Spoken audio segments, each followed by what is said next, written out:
Hi, എല്ലാവർക്കും നമസ്കാരം. നമ്മുടെ പുതിയൊരു വ്ളോഗിലേക്ക് എല്ലാവർക്കും സ്വാഗതം. എല്ലാവരും സുഖമായിട്ടിരിക്കുമല്ലേ? ഞങ്ങളുടെ സുഖമായിട്ടിരിക്കുന്നു. അപ്പോൾ ഇന്ന് നമ്മുടെ സബ്സ്ക്രൈബർ ഷബാന മാഹിൻ്റെ ബർത്ത്ഡേ ആണ്. അപ്പോൾ പുള്ളിക്കാരി എനിക്ക് ഇടയ്ക്ക് എപ്പോഴും കമൻ്റ് ഇടുന്ന ആളാണ്. ഒരു വർഷത്തിന് മേലെയായിട്ട് എന്നെ ഫോളോ ചെയ്യുന്നൊരു കുട്ടിയാണ് കേട്ടോ. അപ്പോൾ എന്നോട് ഭയങ്കര സ്നേഹമാണ്. എപ്പോഴും ഇങ്ങനെ കമൻസിലൂടെയൊക്കെ വിശേഷങ്ങളൊക്കെ പറയാറുണ്ട്. പിന്നെ മാത്രമല്ല, ഞാൻ പലപ്പോഴും പറഞ്ഞിട്ടുള്ളതാണ് ഈ ചാനലിൽ വീഡിയോസൊക്കെ ഇടണ്ട, ഇനി സ്റ്റോപ്പ് ചെയ്യാന്നൊക്കെ പറഞ്ഞ് ഇങ്ങനെ നിർത്തിയിരിക്കുമ്പോഴായിരിക്കും ഷബാനയുടെ കമൻസ് വരുന്നത്. അപ്പോൾ എനിക്ക് ഭയങ്കര ഒരു മോട്ടിവേഷൻ ആണ്. അപ്പോൾ ഒരുപാട് വീഡിയോസ് ഒക്കെ കണ്ടിട്ട് വലിയ വലിയ കമൻസ് ഒക്കെ അറിയിച്ചിട്ടുണ്ട് ഒത്തിരി തവണ. മാത്രമല്ല, എന്നോട് എപ്പോഴും പറയുന്നത് സ്വന്തം ചേച്ചിയെ പോലെയാണെന്നാണ്. അപ്പോൾ ഒത്തിരി സഹോദരിമാർ നമുക്ക് അങ്ങനെ ഉണ്ട് കേട്ടോ. അപ്പോൾ എൻ്റെ ഈ ചാനലിൽ എന്നെ കണ്ടുകൊണ്ട് മാത്രം നിങ്ങൾ സ്നേഹിക്കുന്ന ആൾക്കാരാണ്. എല്ലാവരോടും ഒരുപാട് താങ്ക്സ് ഉണ്ട്. ഷബാനയ്ക്ക് പിറന്നാൾ ആശംസകൾ നേരുന്നു. ഒരുപാട് കാലം സന്തോഷത്തോടെ ആയുരാരോഗ്യ സൗഖ്യത്തോടെ ജീവിക്കാനായിട്ട് സർവേശ്വരൻ്റെ എല്ലാ അനുഗ്രഹങ്ങളും ഉണ്ടാവട്ടെ.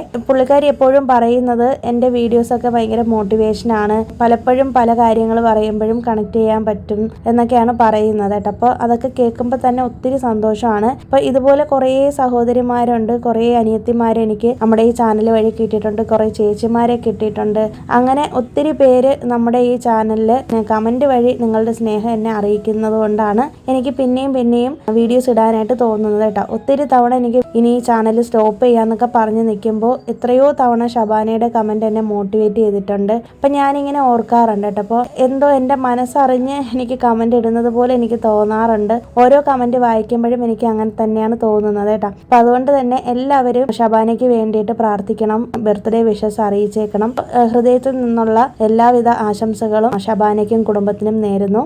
ഒരുപാട് പേര് കുറേ നാളുകൾ കൊണ്ട് തന്നെ എനിക്ക് കമൻറ്റ്സ് അറിയിക്കുന്ന ഒത്തിരി പേരുണ്ട് കേട്ടോ. അപ്പം അവരെയൊക്കെ ഞാൻ എപ്പോഴും വീഡിയോയിൽ പറയണമെന്ന് ഓർക്കും, പക്ഷേ പല കാര്യങ്ങൾ കൊണ്ട് മറന്നു പോകുന്നതാണ്. മനഃപൂർവ്വം പറയാത്തതല്ല കേട്ടോ. ഒത്തിരി പേരുടെ പേര് ഞാനിങ്ങനെ മറന്നു പോകാറുണ്ട്. അപ്പോൾ അതിൽ ഞാൻ കുറച്ച് പേരുടെ പേര് ഇന്ന് പ്രത്യേകം എഴുതി വെച്ചിട്ടുണ്ട് കേട്ടോ. കാരണം ഞാൻ പലപ്പോഴും പുതുതായിട്ട് വരുന്ന ആൾക്കാരുടെ കമൻറ്റും ഇല്ലെങ്കിൽ ഇതുപോലെ എന്തെങ്കിലും റിക്വസ്റ്റ് ഒക്കെ പറയുന്ന സമയത്തൊക്കെയാണ് അവരുടെ പേര് മെൻഷൻ ചെയ്തിട്ടുള്ളത്. അവരെക്കുറിച്ച് ഇതുവരെയും ഒരു വീഡിയോയിലും പറഞ്ഞിട്ടില്ലാത്ത ആളുകളാണ്. കുറച്ച് പേരുടെ പേരാണ് ഞാനത് ഇങ്ങനെ വായിക്കാൻ പോവാണ് കേട്ടോ. പേര് സുരഭി അരുൺ, അച്ചു രശ്മി, സുജ ഗോപാൽ, ലക്ഷ്മി റാണി, SA7864 എന്ന് പറഞ്ഞിട്ടൊരു ID ആണ്. പേരറിയത്തില്ല.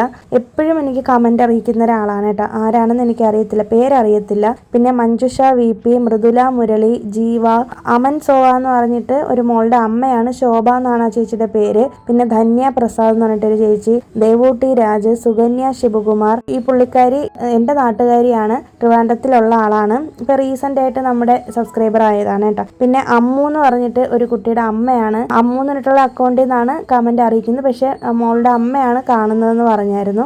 ധന്യ എന്ന് പറഞ്ഞിട്ടൊരു ചേച്ചി. ഇവരൊക്കെ എനിക്ക് സ്ഥിരമായിട്ട് കമൻ്റ് അറിയിക്കുന്ന ആൾക്കാരാണ് കേട്ടോ. നിങ്ങളുടെ പേര് ഞാൻ എപ്പോഴും പറയണമെന്ന് വിചാരിക്കും, മറന്നു പോകുന്നതാണ്. പിന്നെ കഴിഞ്ഞ ദിവസം വന്നിട്ടുള്ളൊരു കമൻ്റാണ്, കവിത സജീവ് എന്ന് പറഞ്ഞിട്ടൊരാൾ ഇട്ട കമൻ്റാണ് കേട്ടോ. അപ്പോൾ എനിക്ക് ആ ഒരു കമൻറ്റ് വായിച്ചപ്പോഴത്തേക്കും ഭയങ്കര സന്തോഷം തോന്നി. എനിക്ക് എൻ്റെ ഈ ചാനലിൽ കിട്ടിയതിൽ വെച്ച് ഏറ്റവും നല്ല കമൻറ്റുകളിൽ ഒരു കമൻ്റായിട്ടാണ് തോന്നിയത് കേട്ടോ. ഒരുപാട് വീട്ടമ്മമാരുടെ വ്ളോഗ് കണ്ടിട്ടുണ്ട്, അതിലൊന്നും നമുക്ക് വേണ്ടതില്ല എന്ന് പറഞ്ഞു. ചിലർ കുറേ പൊങ്ങച്ചം പറയും, കുറേ മേക്കപ്പ് ചെയ്യും, അങ്ങനെ കുറേ കാര്യങ്ങളൊക്കെ പറഞ്ഞിട്ടുണ്ട് കേട്ടോ. താങ്കളുടെ വ്ളോഗ് വളരെ മാന്യമായതാണ്. ഒരു പെൺകുട്ടിക്ക് എന്താണ് വേണ്ടത് അതാണ് താൻ പറയുന്നത്. എനിക്ക് മൈൻഡ് ഡള്ളാകുമ്പോഴോ ജോലി ചെയ്യാൻ മടിയുള്ളപ്പോഴോ ഒക്കെയാണ് തൻ്റെ വ്ളോഗ് റിപ്പീറ്റ് ചെയ്ത് കാണുന്നത്.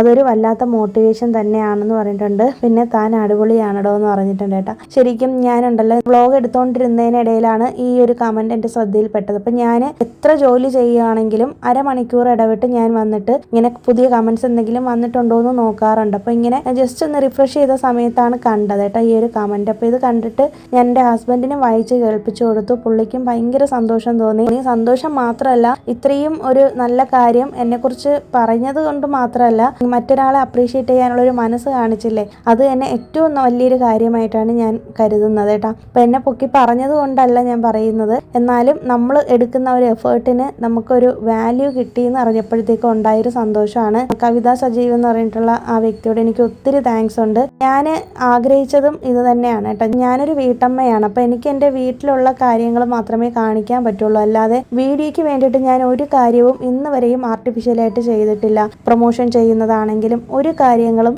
അപ്പോൾ എനിക്ക് അതിനോട് ഒട്ടും താല്പര്യമില്ല കേട്ടോ. സാധാരണക്കാരിലും സാധാരണക്കാരിയായിട്ടുള്ളൊരു വ്യക്തിയാണ് ഞാൻ. കാരണം ഞങ്ങൾ ഒത്തിരി കഷ്ടപ്പെട്ട് തന്നെയാണ് ഇത്രയും എത്തിയത്. ഞാൻ എപ്പോഴും എൻ്റെ അച്ഛനെയൊക്കെ കുറിച്ച് കുറിച്ച് പറയുന്നത് അതുകൊണ്ടാണ്. എൻ്റെ ഹസ്ബൻഡും അങ്ങനെ തന്നെയാണ് കേട്ടോ. അപ്പം അതുകൊണ്ട് തന്നെ ഒരു വീട്ടമ്മയുടെ ജീവിതത്തിൽ എന്തൊക്കെ ബുദ്ധിമുട്ടുകളും ദുഃഖങ്ങളും ഒക്കെ ഉണ്ടെന്നുള്ളത് എനിക്ക് വളരെ നന്നായിട്ട് തന്നെ അറിയാം. പിന്നെ വീഡിയോയ്ക്ക് വേണ്ടിയിട്ട് ഇല്ലാത്ത കാര്യങ്ങൾ ഉണ്ടാക്കി പറയാനും പുതിയ കാര്യങ്ങൾ അങ്ങനെ പരീക്ഷ നോക്കാനൊന്നും എന്നെക്കൊണ്ട് പറ്റത്തില്ല. ഞാനത് ചെയ്യുകയുമില്ല. കാരണം ഞാനായിട്ട് തന്നെയാണ് ഈ ഒരു ചാനൽ നിൽക്കുന്നത്. എൻ്റെ മനസാക്ഷിയും മനസ്സുമാണ് ഈ ചാനൽ. നിങ്ങൾക്ക് എന്നെ കാണണം എന്നുണ്ടെങ്കിൽ നിങ്ങൾ എൻ്റെ ഓരോ വ്ളോഗും കണ്ടാൽ മതി. എനിക്ക് തോന്നുന്നു എൻ്റെ അടുത്ത് നിൽക്കുന്ന ആളുകൾ പോലും എന്നെ മനസ്സിലാക്കാത്ത അത്രയും ഈ കമൻസ് വഴി എൻ്റെ സബ്സ്ക്രൈബേഴ്സ് ആയിട്ടുള്ള നിങ്ങൾ ഓരോരുത്തരും എന്നെ മനസ്സിലാക്കിയിരിക്കുന്നു എന്നാണ് ഞാൻ മനസ്സിലാക്കിയൊരു കാര്യം. കാരണം ഓരോ കമൻറ്റും എനിക്ക് അത്രയ്ക്കും ഹാർട്ട് ടച്ചിങ് ആയിട്ടുള്ള കമൻസ് ആണ് വരുന്നത് കേട്ടോ. അപ്പോൾ ഒരുപാട് താങ്ക്സ് ഉണ്ട്. നമുക്ക് ഉള്ളത് മാത്രമേ എനിക്ക് കാണിക്കാൻ പറ്റത്തുള്ളൂ കേട്ടോ. പിന്നെ മിക്കവാറും നമ്മുടെ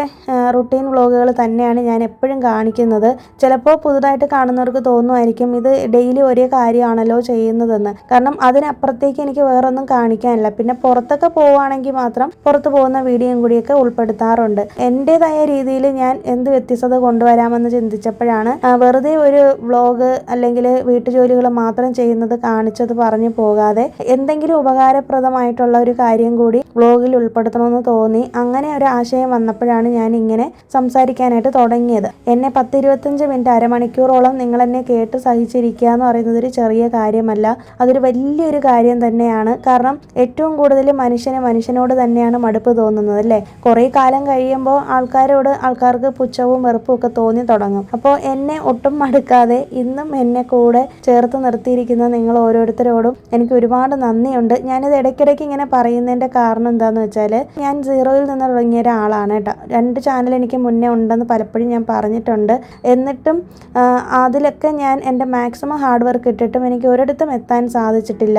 ഇതും അങ്ങനെ തന്നെയാണ് എന്നാണ് ഞാൻ വിചാരിച്ചത് കേട്ടോ. ഒരു ഗ്രോത്തും ഇല്ലാന്നുണ്ടെങ്കിലും ഞാൻ ഈ ചാനൽ മുന്നോട്ട് കൊണ്ടുപോകുന്നതിന് ദൃഢപ്രതിജ്ഞ എടുത്തതാണ്. കാരണം എനിക്ക് വേറെ വീട്ടിലിരുന്ന് എനിക്ക് ബോറടിക്കുമ്പോൾ വെറുതെ ഇരുന്നാൽ എനിക്ക് അനാവശ്യമായിട്ടുള്ള ചിന്തകളൊക്കെ വരും. അപ്പം അതുകൊണ്ട് തന്നെ എന്നെ എൻഗേജ്ഡ് ആക്കി വെച്ചേക്കാൻ വേണ്ടിയാണ് ഞാനൊരു ചാനൽ ചെയ്തത് തന്നെ. അപ്പോൾ ഈ ഒരു ചാനൽ ഇങ്ങനെ കൊണ്ടുപോകണം എന്നുണ്ടെങ്കിൽ ഇപ്പോൾ എത്ര ഓഡിയൻസ് കുറവാണെന്നുണ്ടെങ്കിലും എന്നെ കൊണ്ട് പറ്റുന്ന രീതിയിൽ മാക്സിമം വീഡിയോസ് ഞാൻ ഇടണമെന്ന് തന്നെയാണ് ആഗ്രഹിക്കുന്നത്. അപ്പം മറ്റുള്ളവരിലേക്ക് എന്തെങ്കിലും ഈ വീഡിയോസൊക്കെ എത്തും എന്നുള്ളത് എനിക്കൊരു വിശ്വാസം ഉണ്ടായിരുന്നു കേട്ടോ. അപ്പോൾ കുറച്ച് പേരിലെങ്കിലും നമ്മുടെ ചാനൽ എത്തിയിട്ടുണ്ട് എന്ന് അറിഞ്ഞതിൽ ഒരുപാട് സന്തോഷമുണ്ട്. പിന്നെ നിങ്ങൾക്ക് ഈ വീഡിയോസൊക്കെ ഇഷ്ടമാവുന്നുണ്ടെങ്കിൽ ഉപകാരപ്പെടുന്നുണ്ടെങ്കിൽ നിങ്ങളുടെ ഫാമിലിയിലുള്ള സുഹൃത്തുക്കൾക്കോ നിങ്ങളുടെ മറ്റ് ബന്ധുജനങ്ങൾക്കൊക്കെ നിങ്ങൾക്ക് അയച്ചു കൊടുക്കാം. എന്നോട് എത്രമാത്രം യോജിക്കാൻ പറ്റുന്നുണ്ടെന്ന് എനിക്ക് അറിയത്തില്ല.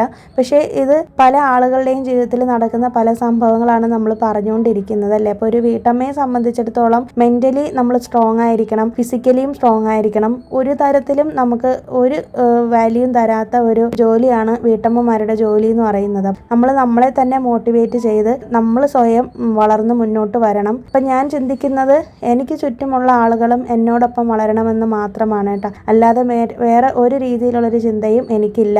എൻ്റെ വീഡിയോ കാണുന്ന ഓരോ ആളിലും എന്തെങ്കിലും ഒരു മാറ്റം കൊണ്ടുവരാൻ സാധിക്കുമെങ്കിൽ അതിൽ പരം സന്തോഷമൊന്നും എനിക്കില്ല കേട്ടോ. അത്ര മാത്രമേ ഞാൻ ഉദ്ദേശിക്കുന്നുള്ളൂ. അപ്പോൾ എന്തായാലും ഇതുവരെ കമൻറ്റ് അറിയിച്ച എല്ലാവർക്കും ഇത്രയും കാലം സപ്പോർട്ട് ചെയ്ത് കൂടെ നിന്ന് ഓരോരുത്തരോടും ഒത്തിരി നന്ദിയുണ്ട്. ഇന്നത്തെ നമ്മുടെ വീഡിയോയുടെ ടോപ്പിക്കിലേക്ക് പോകാം.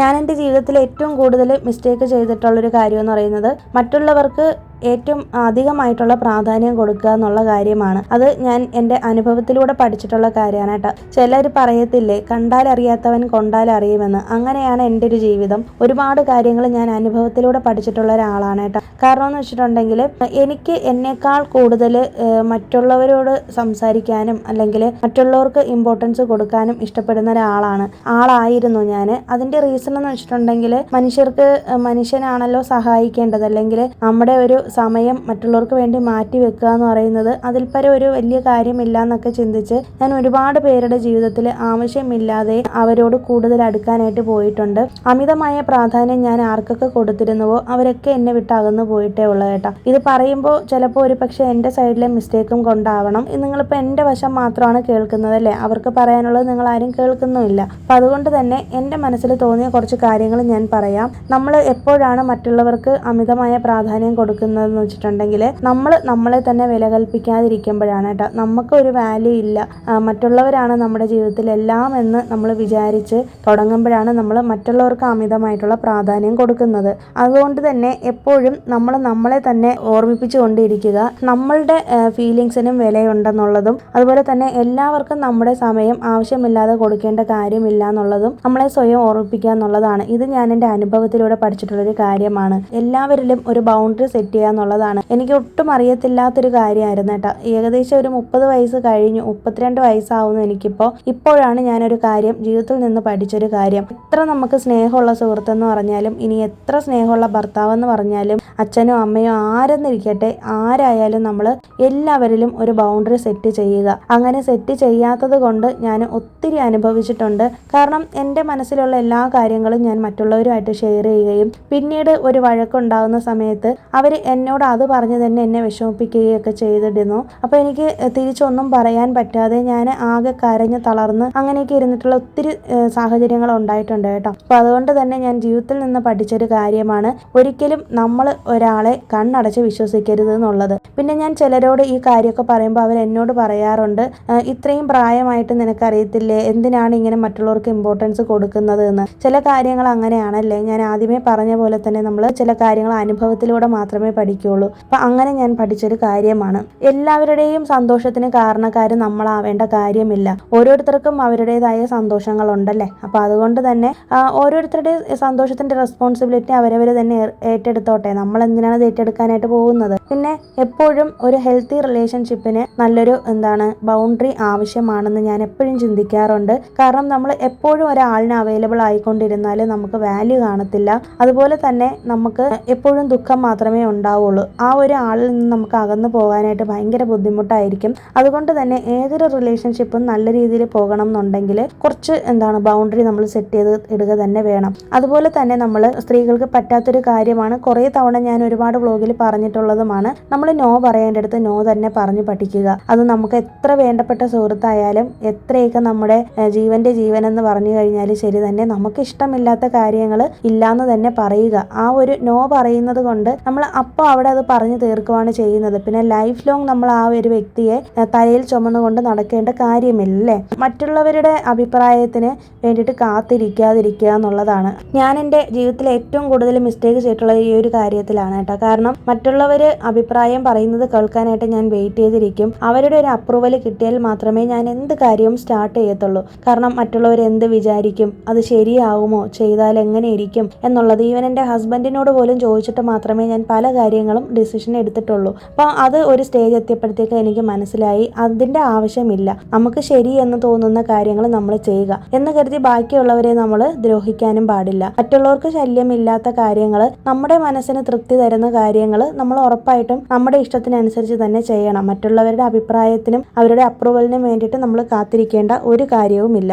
അങ്ങനെ നമ്മൾ ചെയ്തു കഴിഞ്ഞാലുണ്ടല്ലോ, ഓരോ കാര്യങ്ങൾ ചെയ്യുമ്പോഴും നമ്മൾ എല്ലാവരോടും അഭിപ്രായം ചോദിക്കേണ്ടി വരും. അങ്ങനെ ചോദിച്ച് അവസാനം നമുക്ക് ഒന്നും തന്നെ ചെയ്യാനായിട്ട് പറ്റത്തില്ല. പിന്നെ പൊതുജനം പലവിധമെന്നാണല്ലേ. അപ്പോൾ അതുകൊണ്ട് തന്നെ ഒരു കാര്യത്തിനെ നമ്മൾ അപ്രോച്ച് ചെയ്യുന്ന രീതി ആയിരിക്കില്ല വേറൊരാൾക്ക്. നമ്മളൊരു കാര്യം 10 പേരോട് പറഞ്ഞാൽ 10 അഭിപ്രായമായിരിക്കും. അതിനോട് അനുകൂലിക്കുന്നവർ 8 പേരുണ്ടെങ്കിൽ 2 പേര് അതിനെ എതിർക്കുന്ന ആൾക്കാരായിരിക്കും. അപ്പോൾ തന്നെ നമുക്ക് മനസ്സിനൊരു മടുപ്പ് തോന്നും അല്ലേ. അപ്പോൾ നമുക്ക് ജീവിതത്തിൽ ഒരു കാര്യങ്ങളും മുന്നോട്ട് ചെയ്യാനും പറ്റത്തില്ല. അപ്പോൾ അതുകൊണ്ട് തന്നെ മറ്റുള്ളവരുടെ വാലിഡേഷന് വേണ്ടിയിട്ടും മറ്റുള്ളവരോട് അഭിപ്രായം ചോദിച്ചിട്ട് ഏത് കാര്യം ചെയ്യാമെന്നും വിചാരിച്ചിരിക്കുകയാണെങ്കിൽ അത് നമ്മൾ ഇപ്പോൾ തന്നെ ഒഴിവാക്കേണ്ട ഒരു കാര്യമാണ്. അതുപോലെ തന്നെ നിങ്ങൾ എടുക്കുന്ന ഓരോ ഡിസിഷനും നിങ്ങളുടെ ചിന്തകൾക്ക് അനുകൂലമായിട്ടുള്ളതായിരിക്കണം. നിങ്ങൾ മനസ്സിരുത്തി ചിന്തിച്ചു കഴിഞ്ഞാൽ തന്നെ നിങ്ങൾക്ക് അതിനുള്ളൊരു ആൻസർ കിട്ടും. ഞാനിപ്പോൾ അങ്ങനെയാണ് ചെയ്യുന്നത്. എൻ്റെ മനസ്സിനോട് തന്നെ 100 വട്ടം ഞാൻ ചോദിക്കും, ഞാൻ ചെയ്യുന്നത് ശരിയാണോ തെറ്റാണോ എന്നുള്ളത്. വേറൊരാളോട് ഞാൻ അഭിപ്രായം ചോദിക്കാനായിട്ട് പോകത്തില്ല. ഇനി ഒരു പക്ഷേ ചോദിച്ചാലും അവരുടെ അഭിപ്രായങ്ങളൊക്കെ കേൾക്കുമെങ്കിലും അവസാനത്തെ ഡിസിഷൻ എന്ന് പറയുന്നത് എൻ്റേതാണ്. അല്ലാതെ ഞാൻ മറ്റൊരാളുടെ അഭിപ്രായത്തിന് വേണ്ടിയിട്ട് കാത്തിരിക്കുകയോ അല്ലെങ്കിൽ അവർക്ക് വേണ്ടിയിട്ട് വെയിറ്റ് ചെയ്യുകയോ ചെയ്യത്തില്ല. അതുപോലെ തന്നെ നമ്മുടെ ഗോൾസിന് വേണ്ടിയിട്ടും നമ്മുടെ ഗ്രോത്തിന് വേണ്ടിയിട്ടും നമ്മൾ പ്രവർത്തിക്കുക എന്നുള്ളതാണ്. അതിൽ നമ്മൾ ഫോക്കസ്ഡ് ആയിട്ട് ഇരിക്കുക. നമ്മൾ എന്തായാലും നമ്മൾ ഓരോ ദിവസവും എഴുന്നേൽക്കുമ്പോൾ നമ്മുടെ വീട്ടിലെ പണികളും എല്ലാം കഴിഞ്ഞതിന് ശേഷം കുറേ സമയം നമുക്ക് ബാക്കി കിട്ടും അല്ലേ. അപ്പോൾ ആ കിട്ടുന്ന സമയത്തിൽ ദിവസത്തിൽ 1 മണിക്കൂറെങ്കിലും നമ്മുടെ കാര്യങ്ങൾക്ക് വേണ്ടിയിട്ട് ഫോക്കസ് ചെയ്യുക എന്നുള്ളതാണ്. അത് നമ്മുടെ കരിയറിൻ്റെ കാര്യത്തിലായിരിക്കാം, ഹെൽത്തിൻ്റെ കാര്യത്തിലായിരിക്കാം, ഹോബീസിൻ്റെ കാര്യത്തിലായിരിക്കാം, ചിലപ്പോൾ നമ്മുടെ ഡ്രീംസ് ആയിരിക്കാം, ചിലപ്പോൾ നമ്മുടെ സെൽഫ് കെയർ ആയിരിക്കാം. എന്ത് കാര്യമാണോ അതിന് വേണ്ടിയിട്ട് നമ്മൾ ഫോക്കസ് ചെയ്യുക എന്നുള്ളതാണ്. നമ്മൾ അങ്ങനെ നമ്മുടെ കാര്യത്തിൽ ഫോക്കസ്ഡ് ആവുമ്പോഴത്തേക്കും മറ്റുള്ളവരെ കുറിച്ച് നമ്മൾ ബോധർ ചെയ്യത്തുമില്ല. നമ്മൾ എന്തിനാണ് മറ്റുള്ളവരെ നോക്കുന്നത് അല്ലേ? ആ മറ്റുള്ളവർ എന്ത് ചെയ്താലും ഇല്ലെങ്കിലും നമ്മളെ അത് ബാധിക്കുന്ന കാര്യമല്ല. ഇമോഷണലായിട്ട് മറ്റുള്ളവരുമായിട്ട് ഡിപ്പെൻഡൻ്റ് ആവാതിരിക്കുക എന്നുള്ളതാണ് എനിക്കുള്ള ഏറ്റവും വലിയ പ്രശ്നമായിരുന്നു അത്. ആരോടെങ്കിലും കുറച്ചൊന്ന് അടുത്ത് കഴിഞ്ഞാൽ അവരോടെല്ലാം വിളിച്ചു കൂവി പറയുന്നൊരു സ്വഭാവം, അതുപോലെ തന്നെ അവരുമായിട്ട് ഭയങ്കരമായിട്ടൊന്ന് അറ്റാച്ച്ഡ് ആവുകയും പിന്നെ ആ ഒരു ബന്ധത്തിൽ നിന്ന് പുറത്തു വരാൻ പറ്റാതിരിക്കുകയും ചെയ്യുന്നൊരവസ്ഥ. ഏറ്റവും കൂടുതൽ ഫ്രണ്ട്ഷിപ്പിൻ്റെ കാര്യത്തിലാണ് ഞാൻ അങ്ങനെ എനിക്ക് പ്രശ്നങ്ങൾ വന്നിട്ടുള്ളത് കേട്ടോ. അപ്പോൾ അതുകൊണ്ട് തന്നെ ആ ഒരു കാര്യം ഞാൻ ഇപ്പോൾ സ്റ്റോപ്പ് ചെയ്ത് വെച്ചേക്കുവാണ്. ഇനി ലൈഫ് ലോങ് ഞാൻ അങ്ങനെ തന്നെ ഫോളോ ചെയ്യാനാണ് പോകുന്നത്. ഇമോഷണലി ആരുമായും കണക്റ്റഡ് ആവാതിരിക്കുക എന്നുള്ളതാണ് എൻ്റെ പുതിയൊരു മോട്ടീവ് എന്ന് പറയുന്നത്. ചുറ്റുമുള്ള ആളുകളുടെ ആക്ഷൻസ് നമ്മളെപ്പോഴും ഒബ്സർവ് ചെയ്യുക എന്നുള്ളതാണ്. എൻ്റെ ബെസ്റ്റ് ഫ്രണ്ട് അഞ്ജു എനിക്ക് എപ്പോഴും പറഞ്ഞു തരുന്നൊരു കാര്യമാണ്, ചുറ്റുമുള്ള ആളുകളോട് നമ്മൾ സംസാരിക്കുമ്പോഴും ഇടപെടുമ്പോഴും നമ്മൾ എപ്പോഴും അവരെ ഒന്ന് ഒബ്സർവ് ചെയ്യുക എന്നുള്ളതാണ്. കാരണം മനുഷ്യരുടെ ഉള്ളിലിരിപ്പ് എന്താണെന്ന് നമുക്ക് അറിയത്തില്ലല്ലേ. അപ്പം അതുകൊണ്ട് തന്നെ എടുത്തു ചാടി അവരോടെല്ലാം ഓപ്പണപ്പായി പറയാതെ അവരുടെ ഉള്ളിൽ എന്താണെന്നുള്ളത് നമ്മൾ കുറച്ച് നേരം ഒബ്സർവ് ചെയ്യുക. കുറച്ച് നാളുകളെടുക്കും, മാസങ്ങളെടുക്കും, വർഷങ്ങളെടുക്കും, ചിലപ്പോൾ യുഗങ്ങളെടുത്താലും മനുഷ്യനെ മനസ്സിലാക്കാനായിട്ട് പറ്റത്തില്ലല്ലേ. അപ്പം അതുകൊണ്ട് തന്നെ നമ്മൾ ആൾക്കാരെ, ചുറ്റുമുള്ള ആളുകളെ എപ്പോഴും ഒന്ന് ഒബ്സർവ് ചെയ്യുക എന്നുള്ളതാണ്. അവരെന്തിനാണ് നമ്മളോട് കൂടുതൽ അടുക്കുന്നതെന്നും അവരുടെ ഉള്ളിലിരിപ്പ് എന്താണെന്നൊക്കെ പതിയെ നമ്മൾ മനസ്സിലാക്കി എടുക്കുക. അതുകൊണ്ടാണ് പറയുന്നത് തുടക്കത്തിലെ നമ്മളെക്കുറിച്ചുള്ള കാര്യങ്ങളൊന്നും മറ്റുള്ളവരോട് പറയാനായിട്ട് പോകരുതെന്ന്. അപ്പം അതുകൊണ്ട് തന്നെ നമ്മൾ മറ്റുള്ളവരെ ഒബ്സർവ് ചെയ്തുകൊണ്ടിരിക്കണം. അടുത്ത കാര്യം എന്ന് പറയുന്നത് വളരെ ഇമ്പോർട്ടൻ്റ് ആണ്, സെൽഫ് റെസ്പെക്റ്റ് പ്രാക്ടീസ് ചെയ്യുക എന്നുള്ളതാണ്. സെൽഫ് റെസ്പെക്റ്റിനെ കുറിച്ച് കഴിഞ്ഞ ദിവസം ഞാനൊരു വീഡിയോ ചെയ്തിരുന്നു. അപ്പോൾ അത് കണ്ടിട്ടില്ലാത്തവർ കണ്ടു നോക്കൂ. ഒത്തിരി പേര് അത് കാണുന്നുണ്ട് ആ വീഡിയോ. ഇപ്പോഴും നമുക്ക് സ്വയം നമ്മളൊരു ബഹുമാനം ഉണ്ടെന്നുണ്ടെങ്കിൽ ഉറപ്പായിട്ട് നമ്മൾ മറ്റുള്ളവരെയും ബഹുമാനിക്കും അല്ലേ. സെൽഫ് റെസ്പെക്റ്റ് തുടങ്ങുന്നത് നമ്മുടെ വീട്ടിൽ നിന്ന് തന്നെയാണല്ലേ. അപ്പം അതുകൊണ്ട് തന്നെ ഒരു രീതിയിലും മറ്റുള്ളവരെ നമ്മൾ ഹേർട്ട് ചെയ്യാതിരിക്കണം എന്നുണ്ടെങ്കിൽ നമ്മൾ നമ്മളെ സ്വയം റെസ്പെക്റ്റ് ചെയ്യുക എന്നുള്ളതാണ്. അർഹതയില്ലാത്ത ആളുകൾക്ക് ആവശ്യമില്ലാതെ റെസ്പെക്റ്റ് കൊടുക്കാൻ പോവുകയും വേണ്ട. അതുപോലെ തന്നെ ഒരുപാട് ആളുകളുടെ മുന്നിൽ താഴാനും കാല് പിടിക്കാനും അങ്ങനെ ഒരുപാട് ക്ഷമിക്കേണ്ട കാര്യവുമില്ല.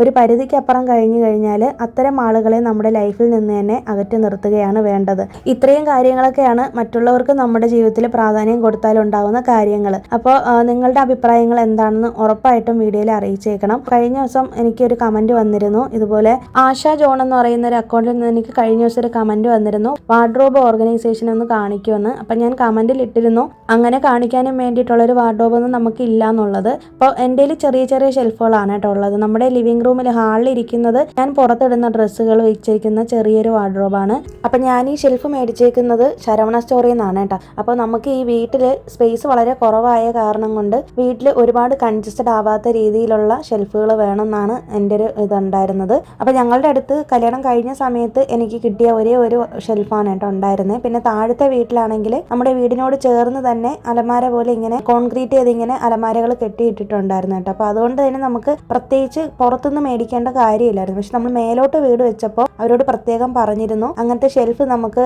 ചെയ്തു തരണ്ട, ഞങ്ങൾ പുറത്തുനിന്ന് റെഡിമെയ്ഡ് മേടിച്ചോളാന്ന്. നമുക്ക് എന്തായാലും പ്യുവർ വുഡിലുള്ളത് മേടിക്കാനാണെങ്കിൽ നല്ല റേറ്റ് ആവുമല്ലോ. അപ്പോൾ അതുകൊണ്ട് തന്നെ ഇതുപോലത്തെ മൈക്കായിലുള്ള മെറ്റീരിയലിൽ വരുന്ന ഷെൽഫുകളാണ് എടുത്തിട്ടുള്ളത്. അപ്പോൾ ഇതൊക്കെ പർച്ചേസ് ചെയ്യുന്നതിൻ്റെ വീഡിയോ ഒക്കെ പണ്ടത്തെ വ്ളോഗുകളിലൊക്കെ കിടപ്പുണ്ട് കേട്ടോ. ഇത് 1500 രൂപയുടെ ഷെൽഫാണ്, വളരെ ചെറുതാണ് കേട്ടോ. അപ്പോൾ എനിക്ക് വളരെ ചെറിയ ഷെൽഫുകൾ വയ്ക്കുന്നതാണ് ഇഷ്ടം. ഒരുപാട് തുണികളും നമ്മൾ മേടിച്ച കൂട്ടത്തില്ല. അതുപോലെ തന്നെ നമ്മൾ എന്തായാലും ഡ്രസ്സുകൾ അപ്പോൾ നമ്മൾ മാറ്റാറുണ്ടല്ലോ. അപ്പോൾ അതുകൊണ്ട് തന്നെ വലിയ ഷെൽഫുകൾ മേടിച്ച് ഒത്തിരി പൈസ ചിലവാക്കി അല്ലെങ്കിൽ തുണികൾ ഒരുപാട് ഉപയോഗിക്കുന്ന ഒരു ശീലം കുറയ്ക്കാനും കൂടി വേണ്ടിയിട്ടാണ് ചെറിയ ചെറിയ ഷെൽഫുകളാക്കി മേടിച്ചേക്കുന്നത്. ഹസ്ബൻഡിൻ്റെ ഡ്രസ്സുകൾ വെക്കാൻ വേണ്ടിയിട്ട് ഒരു ഷെൽഫ്, എൻ്റെ ഡ്രസ്സുകൾ വെക്കാൻ വേണ്ടിയിട്ട് ഒരു ഷെൽഫ്, പിന്നെ ഞങ്ങൾ പുറത്തിടുന്ന വല്ലപ്പോഴും യൂസ് ചെയ്യുന്ന ഡ്രസ്സുകൾ ഇടാൻ വേണ്ടിയിട്ട് ഒരു ഷെൽഫ്. ഇനി ഒരു ചെറിയൊരു കുട്ടി ഷെൽഫ് മേടിക്കണം. അത് നമുക്ക് എൻ്റെയും ആമിയുടെയും വീട്ടിലിടുന്ന ഡ്രസ്സുകൾ ഇടാൻ വേണ്ടിയിട്ടാണ് കേട്ടോ. ഞങ്ങൾ അങ്ങനെ അധികം ഡ്രസ്സുകളൊന്നും മേടിച്ച് ഒരുപാട് ഡ്രസ്സ് പർച്ചേസ് ചെയ്യുന്ന ആൾക്കാരൊന്നും അല്ല. പിന്നെ ഇത് നമ്മുടെ ചെറിയ റൂമിലുള്ള ഈ ഒരു ഷെൽഫ് കണ്ടോ, ഈ ഒരു ബ്ലാക്ക് ഷെൽഫ് ഹസ്ബൻഡിന് പുറത്തിടാനുള്ള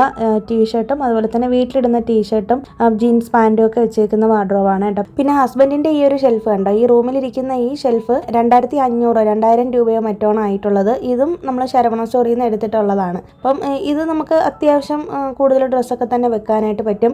ഇതുപോലെ കോർണറിൽ വെക്കാൻ പറ്റുന്ന ഒരു ഷെൽഫാണ് കേട്ടോ. ഇത് റീസെൻ്റ് ആയിട്ട് മേടിച്ചതാണ്, കഴിഞ്ഞ വർഷം മേടിച്ചതാണ്. ഇതിൻ്റെ വീഡിയോ ഒക്കെ ഞാൻ ഇട്ടിട്ടുള്ളതാണ്. അപ്പോൾ ഈ രണ്ട് ഷെൽഫാണ് നമ്മളുടെ അടുത്ത് ഇപ്പോൾ തൽക്കാലം ഉള്ള ചെറിയ ഷെൽഫുകൾ, പിന്നെ ഒരു വലിയ ഷെൽഫ് നമ്മുടെ സാധാരണ മറ്റേ അലമാര ഉണ്ടല്ലോ അത് എൻ്റെ നമ്മുടെ റൂമിലിരിപ്പുണ്ട്. അതും കൂടി ഞാൻ കാണിച്ചു തരാം. പിന്നെ ഈ ഷെൽഫുകളൊക്കെ ഓൺലൈനിൽ അവൈലബിൾ ആണ്. ഇപ്പം നമുക്ക് വേണമെന്നുണ്ടെങ്കിൽ ഫ്ലിപ്കാർട്ടിലോ ആമസോണിലൊക്കെ ഓർഡർ ചെയ്ത് മേടിക്കാം. പക്ഷേ ഞങ്ങൾ എപ്പോഴും അലമാര പോലുള്ള കാര്യങ്ങളൊക്കെ ഫർണിച്ചേഴ്സൊക്കെ ഞങ്ങളിവിടെ ശരവണ സ്റ്റോറിൽ നിന്നാണ് പോയി എടുക്കുന്നത് കേട്ടോ. അതാകുമ്പോൾ നമുക്ക് നോക്കി എടുക്കാമല്ലോ. പിന്നെ മാത്രമല്ല ഇത് മൈക്കയുടെ ഇതായ മെറ്റീരിയൽ ആയ കാരണം കൊണ്ട് വെള്ളത്തിൻ്റെ ഈർപ്പം ഒട്ടും തന്നെ ആവാനായിട്ട് പാടില്ല. അപ്പോൾ അതുകൊണ്ട് തന്നെ ഈർപ്പം തട്ടാത്ത ഭാഗത്ത് വേണം വെക്കാനായിട്ട്. ഇതിനകത്ത് ഞാൻ വേറെ ലൈനിങ്ങോ കാര്യങ്ങളൊന്നും ഇട്ടിട്ടില്ല കേട്ടോ. വേണമെന്നുണ്ടെങ്കിൽ ന്യൂസ് പേപ്പറൊക്കെ വിരിച്ചിട്ട് വേണമെങ്കിൽ ചെയ്യാം, തുണികളൊക്കെ മടക്കി വെക്കാം. ഞാനിപ്പോൾ അല്ലാതെയാണ് വെച്ചേക്കുന്നത്. ഈ ഹസ്ബൻഡിൻ്റെ ഈ ഷെൽഫിനകത്തുണ്ടല്ലോ ആ ഒരു ഏറ്റവും മേലെ ഹാങ്ങർ പോലെ കൊടുത്തേക്കുന്നത് ഷർട്ട് വെക്കാനാണ്. അതിൻ്റെ തൊട്ട് താഴെ ഇരിക്കുന്ന ഏറ്റവും മേലെ വരുന്ന ആ ഒരു ഇതുണ്ടല്ലോ ഷെൽഫിൻ്റെ ഒരു ഡിവൈഡർ, അത് നമുക്ക് ഒരു ഡിവൈഡർ നമുക്ക് എടുത്ത് മാറ്റിയതിന് ശേഷം കുറച്ച് ലെങ്ത് ആയിട്ടുള്ള ഷർട്ടൊക്കെ നമുക്ക് തൂക്കിയിടുന്ന സമയത്ത് ഫുൾ ലെങ്തോട് ഇങ്ങനെ ഷർട്ട് ചുരുങ്ങാത്ത രീതിയിൽ കിടക്കും. പക്ഷെ ഞാനിപ്പോൾ ഹസ്ബൻഡിൻ്റെ ജീൻസൊക്കെയാണ് വെച്ചേക്കുന്നത്, സ്വെറ്ററൊക്കെയാണ് ഞാൻ ഏറ്റവും മേലെ വെച്ചേക്കുന്നത് കേട്ടോ. പിന്നെ ഇന്നേഴ്സൊക്കെയാണ് ആ ഒരു ഷെൽഫിൽ തൂക്കിയിട്ടേക്കുന്നത്. സാധാരണ ഹസ്ബൻഡ് ഷർട്ടൊക്കെ ഞാൻ നമ്മുടെ മറ്റേ വലിയ അലമാരയിലാണ് സൂക്ഷിച്ച് വെച്ചേക്കുന്നത്. ചെറിയ വീതി കുറവായ കാരണം കൊണ്ട് തന്നെ നമുക്ക് ഒരുപാട് ഡ്രസ്സുകളൊന്നും കൊള്ളത്തില്ല. അപ്പോൾ അതുകൊണ്ട് തന്നെ ഞാൻ ഓർത്തു ഇതിനകത്ത് ഹസ്ബൻഡിൻ്റെ ജീൻസും ടീഷർട്ടും മാത്രം വെക്കാമെന്നുള്ളത്. പിന്നെ സ്വെറ്റർ എൻ്റെയും ആമിയുടെയും ഹസ്ബൻഡിൻ്റെ ഒക്കെ സ്വെറ്റർ ഇവിടെ വെച്ചിട്ടുണ്ട് കേട്ടോ. ഞാൻ നമ്മുടെ ലിവിംഗ് റൂമിൽ വെച്ചേക്കുന്നത് വുഡിൻ്റെ ടെക്സ്ചറാണ്, മഹാഗണിയുടെ ടെക്സ്ചർ വരുന്നതാണ് എടുത്തിട്ടുള്ളത്. ചെറിയ റൂമിനകത്ത് വെച്ചേക്കുന്നത് ബ്ലാക്ക് കളറാണ് കേട്ടോ എടുത്തിട്ടുള്ളത്. അപ്പോൾ നമുക്ക് വേണമെന്നുണ്ടെങ്കിൽ വൈറ്റ് കളറിൽ അവൈലബിൾ ആയിരുന്നു, ഏത് വേണമെങ്കിലും എടുക്കാം. അപ്പോൾ ഞാൻ ഈ ഒരു ബ്ലാക്കാണ് ചൂസ് ചെയ്തത്. വൈറ്റ് കളറൊക്കെ എടുക്കുകയാണെന്നുണ്ടെങ്കിൽ വീടിന് നല്ലൊരു ആസ്തെറ്റിക് ലുക്കൊക്കെ കിട്ടും. അപ്പോൾ അന്ന് എനിക്ക് ബ്ലാക്കിനോടായിരുന്നു കേട്ടോ കുറച്ച് താല്പര്യം. അപ്പോൾ അതുകൊണ്ട് അങ്ങനെ എടുത്തതാണ്. നിങ്ങൾക്ക് ഇങ്ങനത്തത് എടുക്കണമെന്ന് താല്പര്യം ഉണ്ടെങ്കിൽ മെയിൻ്റനൻസ് കുറച്ച് ശ്രദ്ധിച്ചാൽ മതി. വെള്ളത്തിൻ്റെ ഈർപ്പമൊന്നും ഒട്ടും ഉണ്ടാവാത്ത രീതിയിൽ നമുക്ക് യൂസ് ചെയ്യാം. പിന്നെ ഇതിനകത്ത് ഇടയ്ക്കിടയ്ക്ക് ഒന്ന് നല്ലൊരു തുണിയോ നല്ല ഉണങ്ങിയ തുണിയോ എന്തെങ്കിലും ഒരു ടിഷ്യൂ പേപ്പർ എന്തെങ്കിലും വെച്ചിട്ട് ജസ്റ്റ് ഒന്ന് ഡസ്റ്റിങ് ചെയ്ത് എടുത്താൽ മതി കേട്ടോ. ഞാനിപ്പോൾ താഴെ അടുക്കിക്കൊണ്ടിരിക്കുന്നത് അത് എൻ്റെ വീട്ടിലിടുന്നതിനുള്ള ഡ്രസ്സുകളാണ് കേട്ടോ. അപ്പോൾ ഒരു ഷെൽഫും കൂടി മേടിച്ചാലാണ് ഈ ഡ്രസ്സെല്ലാം കൂടി ഓർഗനൈസ് ചെയ്ത് വെക്കാനായിട്ട് പറ്റത്തുള്ളൂ. ഇപ്പോൾ തൽക്കാലം ഈ ഒരു ചെറിയ ബാസ്ക്കറ്റുകളിലാക്കി വെച്ചേക്കുന്നതേ ഉള്ളൂ. ഉള്ള സ്പേസിൽ അഡ്ജസ്റ്റ് ചെയ്ത് വെച്ചേക്കുന്നതാണ്. അപ്പോൾ നമുക്ക് പ്രോപ്പർ ആയിട്ടുള്ള ഒരു വലിയൊരു വാർഡ്രോബും കാര്യങ്ങളൊന്നും ഇല്ല കേട്ടോ. പിന്നെ ഈ ഒരു വാർഡ്രോബ് ഇത് ഞാൻ കല്യാണം കഴിഞ്ഞ സമയത്ത് എനിക്ക് എൻ്റെ വീട്ടിൽ നിന്ന് മേടിച്ചു തന്നതാണ് കേട്ടോ. കുറേ വർഷത്തെ പഴക്കമുള്ളതാണ്. ഇതിനകത്താണ് എൻ്റെ സാരിയും പിന്നെ പുറത്തിടുന്ന ഇങ്ങനത്തെ കസവ് പോലത്തെ ഡ്രസ്സുകളും പിന്നെ ആമിയുടെ കുറച്ച് ഡ്രസ്സൊക്കെ ഇവിടെയാണ് അടുക്കി വെച്ചേക്കുന്നത്. അപ്പോൾ എൻ്റെ അടുത്തുള്ള ഈ വാർഡ്രോബിനകത്തിരിക്കുന്ന ഡ്രസ്സ് കളക്ഷൻസ് മാത്രമേ എനിക്കുള്ളൂ. ഇതിൽ കൊള്ളാവുന്ന ഡ്രസ്സുകൾ മാത്രമേ ഞാൻ സൂക്ഷിച്ച് വെക്കാറുമുള്ളൂ. ഒരുപാട് തുണികൾ അങ്ങനെ മേടിച്ച് കൂട്ടുന്നൊരു സ്വഭാവം എനിക്കില്ല. പഴയ തുണികളൊക്കെ ഒന്ന് പുറത്തിടുന്ന തുണികളൊക്കെ ഒന്ന് ടൈറ്റായി തുടങ്ങിയാൽ അല്ലെങ്കിൽ ഡാമേജ് ആയി കഴിഞ്ഞാൽ ഞാനത് വീട്ടിലിടാനായിട്ട് തുടങ്ങും. അല്ലാതെ ഞാൻ പ്രത്യേകമായിട്ട് പുറത്തിടാനുള്ള ഡ്രസ്സുകളൊന്നും മേടിക്കാറില്ല. പണ്ട് തൊട്ടേ എൻ്റെ ശീലം അങ്ങനെയാണ് കേട്ടോ. പിന്നെ ചില ഡ്രസ്സൊക്കെ നമ്മൾ പുതിയത് മേടിക്കുമ്പോഴത്തേക്കും നമുക്ക് ഇടാൻ പറ്റാതെ പോവുകയാണെങ്കിൽ അതൊക്കെ ഞാനിങ്ങനെ ഓർഫനേജിൽ കൊടുക്കാറുണ്ട്. നമ്മളിവിടെ എടുത്ത് സൂക്ഷിച്ച് വെച്ചേക്കും. അവരിങ്ങനെ വരുമ്പോഴത്തേക്കും കൊടുക്കും. പിന്നെ ആമിയുടെ പഴയ ഡ്രസ്സുകളും അങ്ങനെ തന്നെയാണ് ചെയ്യുന്നത് കേട്ടോ. പിന്നെ വാർഡ്രോബ് ഓർഗനൈസേഷൻ ഞാൻ ചെയ്ത് വെച്ചേക്കുന്നത് ഭയങ്കര പെർഫെക്റ്റ് ആയിട്ടൊന്നും അല്ല കേട്ടോ. എനിക്ക് സമയം കിട്ടുന്നതിനനുസരിച്ച് ഞാനിങ്ങനെ എന്നെ കൊണ്ട് പറ്റുന്ന പോലെ ഒന്ന് മടക്കി വെക്കുകയാണ് ചെയ്യുന്നത്. അല്ലാതെ പ്രൊഫഷണൽ ആയിട്ടുള്ള രീതിയിലൊന്നും എനിക്ക് തുണികളൊന്നും മടക്കി വെക്കാനോ ഒന്നും അറിയത്തില്ല കേട്ടോ. പിന്നെ ഹസ്ബൻഡിൻ്റെ ഷെൽഫിൽ ഞാൻ അധികം അങ്ങനെ കൈവെക്കാനായിട്ട് പോകത്തില്ല. കാരണം പുള്ളി ഓരോന്ന് എടുക്കുമ്പോഴത്തേക്കും വലിച്ചു വാരി വീണ്ടും ഇടും. അത് ഞാൻ മാസത്തിലൊരിക്കലോ 2-3 മാസം കൂടുമ്പോഴോ മാത്രമാണ് അവിടെ വൃത്തിയാക്കാനായിട്ട് പോകത്തുള്ളൂ. അപ്പോൾ ബാക്കി എൻ്റെ ഷെൽഫും ആമിയുടെ ഡ്രസ്സ് വെച്ചേക്കുന്ന റൂമിലിരിക്കുന്ന ഷെൽഫും എപ്പോഴും നല്ല നീറ്റാക്കി വെച്ചേക്കും. പിന്നെ എന്നാലും നമ്മൾ തുണികൾ എടുക്കുന്നതിനനുസരിച്ച് മാറിയും തിരിഞ്ഞൊക്കെ പോകാറുണ്ട്. അപ്പോൾ ഇനി ഒരു ഷെൽഫും കൂടി മേടിച്ചാലേ എൻ്റെ വീട്ടിലിടുന്ന ഡ്രസ്സുകളും കൂടി അടുക്കി വെക്കാനായിട്ട് പറ്റത്തുള്ളൂ കേട്ടോ. അപ്പോൾ ഇത്രയേ ഉള്ളൂ. ഈ ഒരു കൊച്ചു ഷെൽഫാണ് എനിക്കുള്ളത്. പിന്നെ നമ്മുടെ വീട്ടിലുള്ള സ്പേസ് അനുസരിച്ച് ഒരുപാട് വലിയ ഷെൽഫുകളൊന്നും മേടിച്ച് വെക്കാനും പറ്റത്തില്ല കേട്ടോ. ഒരുപാട് സ്പേസ് ഇങ്ങനെ ഇടുങ്ങിയ സ്ഥലം പോലെയാണ്. നമ്മൾ വീഡിയോയിൽ കാണുന്ന പോലെ അല്ല, കുറച്ചും കൂടി ചെറിയ റൂമുകളൊക്കെയാണ് ഇവിടെ. അപ്പോൾ അതുകൊണ്ട് തന്നെ നമുക്ക് എല്ലാം കൂടി ഇങ്ങനെ വെച്ച് അങ്ങനെ ഉപയോഗിക്കാനുള്ളൊരു ബുദ്ധിമുട്ടുണ്ട്. അപ്പോൾ അതുകൊണ്ടാണ് ഞാൻ വലിയ വാർഡ്രോബും കാര്യങ്ങളൊന്നും നമ്മുടെ വീട്ടിൽ മേടിച്ച് വെക്കാത്തത് കേട്ടോ. അപ്പോൾ കാര്യങ്ങളൊക്കെ പറയുന്നതിനിടയിൽ തന്നെ പണികളൊക്കെ കഴിഞ്ഞു. തുണികൾ കുറേ ഉണ്ടായിരുന്നു, അതെല്ലാം കൂടി മടക്കി വെച്ചായിരുന്നു. 3-4 ദിവസം കഴുകാതെ തുണികൾ ഇട്ടിരുന്നു കേട്ടോ, മഴ പെയ്ത കാരണം കൊണ്ട്. അപ്പോൾ അങ്ങനെ പിന്നെ എല്ലാം കൂടി ഒരുമിച്ച് കഴുകിയെടുത്തു. പിന്നെ അങ്ങനെ ഉണക്കിയെടുത്ത ദിവസമാണെന്ന്. അപ്പോൾ തലേ ദിവസമേ ഉണക്കിക്കൊണ്ട് വെച്ചിട്ട് ഇന്നാണ് മടക്കി വെച്ചത്. പിന്നെ അത് കഴിഞ്ഞിട്ട് വീടൊക്കെ ഒന്ന് ക്ലീൻ ചെയ്തതിന് ശേഷം പോയിട്ട് കുളിയൊക്കെ കഴിഞ്ഞിട്ട് വന്നപ്പോഴേക്കും കൊണ്ട് ഉച്ചയ്ക്ക് ശേഷം മഴ പെയ്തിട്ടുണ്ട്. ഇപ്പോൾ ഇവിടെ ഇങ്ങനെയാണ്, ഉച്ചയ്ക്ക് ശേഷമാണ് മഴ പെയ്യുന്നത്. നാട്ടിലും ഇങ്ങനെ തന്നെയാണെന്നാണ് അമ്മയൊക്കെ പറഞ്ഞത്. അപ്പോൾ നിങ്ങൾ താമസിക്കുന്നിടത്ത് മഴയുണ്ടോ, എങ്ങനെയാണ് അവിടുത്തെ ക്ലൈമറ്റ് ഒക്കെ എന്ന് കമൻറ്റ് ചെയ്തേക്കണേ.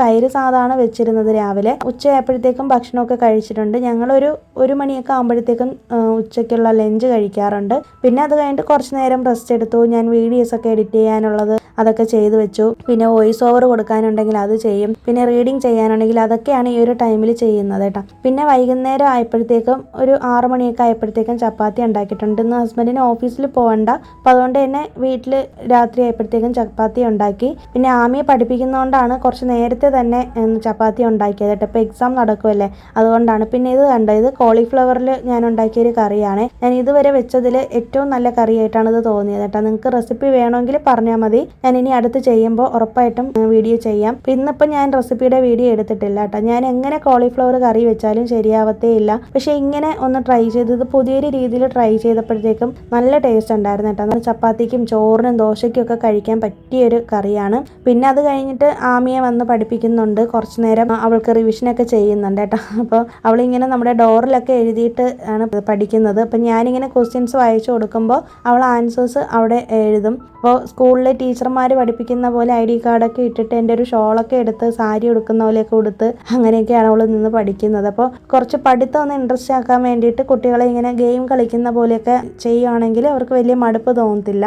അങ്ങനെ പിന്നെ ആമിയെ പഠിപ്പിച്ചൊക്കെ കഴിഞ്ഞതിന് ശേഷം ഒരു 9 മണിയൊക്കെ ആകുമ്പോഴത്തേക്കും ഞങ്ങൾ ഡിന്നറൊക്കെ കഴിച്ച് ഒരു 10 മണിയാകുമ്പോൾ തന്നെ ഉറങ്ങാറുണ്ട് കേട്ടോ. എന്നിട്ട് രാവിലെ എഴുന്നേൽക്കണമല്ലോ. ആ സമയത്ത് ഹസ്ബൻഡിന് ഡ്യൂട്ടി തുടങ്ങും. പിന്നെ ഹസ്ബൻഡ് ജോലി ചെയ്തുകൊണ്ടിരിക്കും. ഇത്രയൊക്കെയാണ് ഇന്നത്തെ വീഡിയോയിലെ വിശേഷങ്ങൾ. ഈ ഒരു വീഡിയോ നിങ്ങൾക്ക് യൂസ്ഫുൾ ആയെന്ന് വിശ്വസിക്കുന്നു. വീഡിയോ ഇഷ്ടമായാലും ഒന്ന് ലൈക്ക് ചെയ്തേക്കൂ, അതുപോലെ തന്നെ ഹൈപ്പ് ചെയ്തേക്കണേ. ആദ്യമായിട്ടാണ് നമ്മുടെ ചാനൽ കാണുന്നതെങ്കിൽ വീഡിയോസൊക്കെ ഇഷ്ടമാവുന്നുണ്ടെങ്കിൽ മാത്രം ഒന്ന് സബ്സ്ക്രൈബ് ചെയ്ത് വെച്ചേക്കണേ. പുതിയൊരു വീഡിയോ ആയിട്ട് നമുക്കിനി ഫ്രൈഡേ വീണ്ടും കാണാം. അതുവരേക്കും എല്ലാവർക്കും ബൈ. താങ്ക്സ്.